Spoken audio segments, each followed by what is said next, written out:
Welcome back to जोर का जोड़। आप देख रहे हैं एशिया कप के हवाले से हम आज बात कर रहे हैं और हमारे साथ इस टाइम वीडियो लिंक पर मौजूद है मिर्ज़ा इकबाल बेग जो कि सीनियर स्पोर्ट्स जर्नलिस्ट हैं। अस्सलाम वालेकुम जी। वालेकुम अस्सलाम। बेग साहब बहुत बहुत शुक्रिया आपके वक्त का। पाकिस्तान टीम हारी है एशिया कप का फ़ाइनल, आपके ख्याल में कुछ तब्दीलियाँ होनी चाहिए या इसी टीम को आगे लेकर चलना चाहिए? बाबर और रिजवान की खासी बात रही है, फिर सलमान अली आगा की कप्तानी की भी खासी बात रही है कि उन्होंने गलतियाँ की हैं। आप किस नज़र से देख रहे हैं इन तमाम चीज़ों को और ये फैसले जो पाकिस्तान क्रिकेट बोर्ड कर रहा है मुख्तलिफ वक्तों में?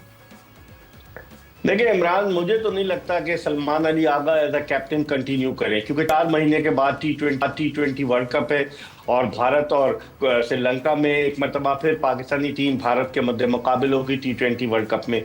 तो कप्तान ने इंतहाई नाकिस कारकर्दगी का मुजाहरा किया है और अकाउंटेबिलिटी होनी चाहिए उन लोगों की जिन्होंने इनको कप्तान बनाया, जिन्होंने इन्हें रेकमेंड किया कप्तानी के लिए। मेरे ख्याल में सलमान अली आगा फ्रंट से लीड करने में नाकाम रहे। जिस खिलाड़ी ने गुज़िश्ता साल नवंबर में अपना टी20 डेब्यू किया हो उसको आपने कप्तान बना दिया, उसकी वजह से भी मसाइल पैदा हुए। बैटिंग ऑर्डर, आपका मिडिल ऑर्डर बैटिंग जो थी वो डिस्टर्ब हो गई कि कभी वो हुसैन तलत ऊपर आ रहा है, कभी साइम अयूब वन डाउन आ रहा है, कभी कुछ हो रहा है, कभी कुछ हो रहा है। तो मेरे ख्याल में एक तो कप्तानी को इन्हें देखना होगा, दूसरे आपको मिडिल ऑर्डर में इमरान स्टेबिलिटी लानी होगी। स्टेबिलिटी बिल्कुल नहीं है। आप देखें कि 113 पर एक आउट होता है और टीम ऑल आउट हो जाती है 34-35 रन पर। तो इसका मतलब यह हुआ कि हमें तजुर्बाकार खिलाड़ियों की भी जरूरत है। जो लोग कहते थे कि बाबर आजम और उनका स्ट्राइक रेट कम है रिजवान का, तो आपके कप्तान का क्या था स्ट्राइक रेट? कोई उनसे पूछे। 74 रन 7 मैचेस की 6 इनिंग्स में सलमान अली आगा के।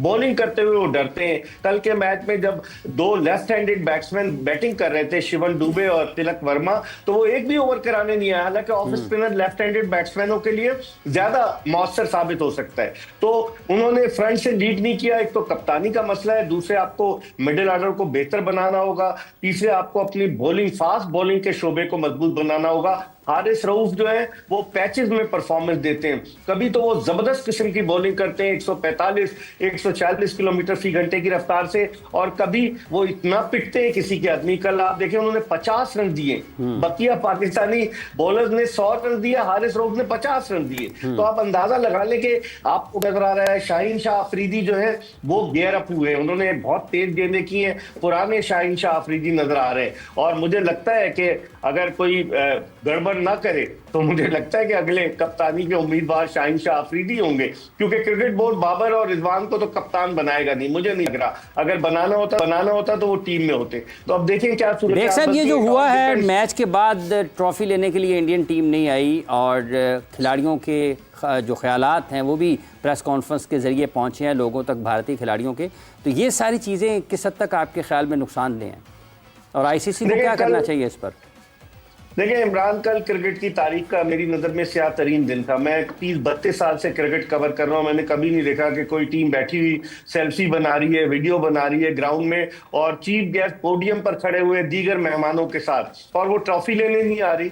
भारत ने इसको सियासी अखाड़ा बना दिया है क्रिकेट के खेल को, और इसका सारा कुछ जो है जिम्मेदारी नरेंद्र मोदी पर आयद होती है। इंतहा पसंद मोदी ने कल भारत की फतह के बाद जो ट्वीट किया, आज पीसीबी के चेयरमैन ने उस ट्वीट का जवाब भी दिया। इससे पता चलता है कि हुकूमत ये सारी चीज़ें आगे बढ़ रही हैं। यूसुफ साहब, ये जिस तरह तब्दीली की भी बातें हो रही हैं, आपके ख्याल में किस अंदाज से अब आगे बढ़ सकते हैं हम? बेहतर कुछ चीज़ें आपने और पहले बताई भी हैं, कुछ और अगर आप इसमें शामिल करना चाहें। देखिए, बाबर रिजवान को कैप्टन बनाना ना, उसके लिए ये चीज़ इसलिए सही नहीं है कि वो फिर ऊपर ही आएंगे, ठीक है, वो नीचे नहीं आएंगे, ठीक है। तो उनको तो नहीं बनाना चाहिए, नहीं बनाना, दोनों में से किसी को नहीं होना चाहिए, ठीक है, क्योंकि वो फिर नंबर ही नहीं छोड़ते ना दोनों, ठीक, ओपनर ही आते हैं। अच्छा, दूसरी बात ये कि चेयरमैन साहब जो हाँ, ये जो मैनेजमेंट के काम है ना, जो फॉरेन अफेयर है, बहुत ज़बरदस्त कर रहे हैं, ठीक है, बहुत ज़बरदस्त जॉब। जो क्रिकेट के काम है ना, वो क्रिकेटर्स को दे दें। उसके लिए एक स्पोर्ट्स में टीम बनाए जिसमें आपका शुएब अख्तर, शाहिद अफरीदी, यूनुस खान, मिसबाह हक, रमीज़ भाई, सकलैन मुश्ताक, ऐसे लोग आएँ, ताकि ये सारी डोमेस्टिक को, सिलेक्टर्स को किसको लाना है, कोचिज़ को किसको लाना है, ये सारी चीज़ें ये सब एक साथ बैठ सकते हैं आपके ख्याल में? इकट्ठे बिठाएं ना। पाकिस्तान के लिए नहीं बैठ सकते हम, पाकिस्तान के लिए बैठना मुश्किल नहीं है, सिर्फ टीवी पे हम बातें करते रहें। मतलब किसी को कायल करना पड़ेगा कि आप यार बैठना पड़ेगा ना। पाकिस्तान की जहाँ पहुँच गए हैं, ये कोई अच्छा लग रहा है? ये कितना बुरा लग रहा है कि वो लोग हमें बातें कर रहे हैं जो हमारे आगे आवाज़ नहीं निकाल सकते थे, वो भी बातें कर रहे हैं। तो हमें इंडिया की बात आप कर रहे हैं? नहीं, अपना इधर अपना क्या नाम है, बिलाल भाई की बात कर रहे हैं। अच्छा। आर्मी की बात कर रहे हैं।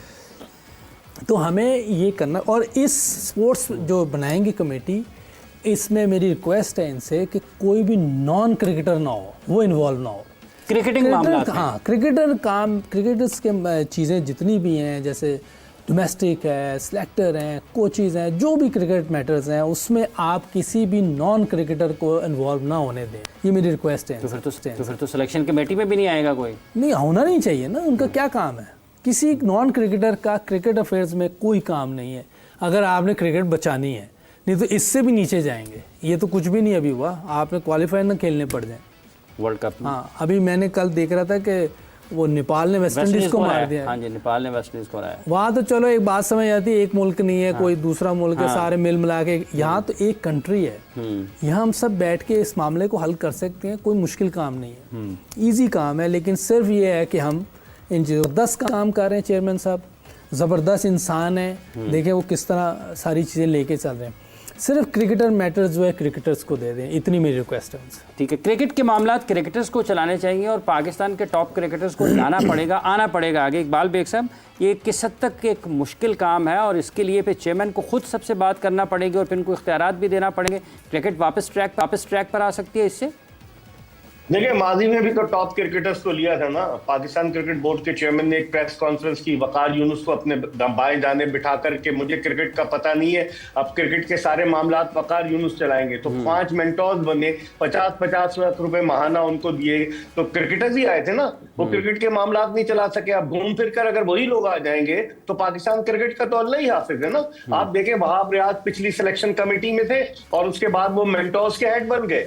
तो मतलब क्रिकेटर्स ही है ना जो यूसुफ कह रहे हैं। मैं उनकी बात से इत्तेफाक करूंगा कि ठीक है क्रिकेटर्स आने चाहिए, लेकिन वो क्रिकेटर्स आने चाहिए जो अपने जाती मफाद पर मुल्की मफाद को तरजीह दें। ये ना हो कि आप अपने जाती मफादात के लिए तो कहें सब ठीक है और पाकिस्तान क्रिकेट जो है वो तनज़ुली की तरफ गामजन हो जाए। मेरे ख्याल में नकवी साहब ने खुद ये कहा था कि उन्हें क्रिकेट का नहीं पता। उन्होंने जो अपने मुशीर रखे, वो मुशीर उनको गलत जो है इंफॉर्मेशन, वो मुशीर गलत मशवरे देते हैं। बेहतर मशवरों की और बेहतर फैसलों की जरूरत है। बहुत बहुत शुक्रिया आप देखिए, इसमें जितने भी क्रिकेटर हैं वो अभी तक नहीं आए मेरे। शुएब अख्तर, यूनुस खान, शाहिद आफरीदी हैं, हाँ, बिल्कुल।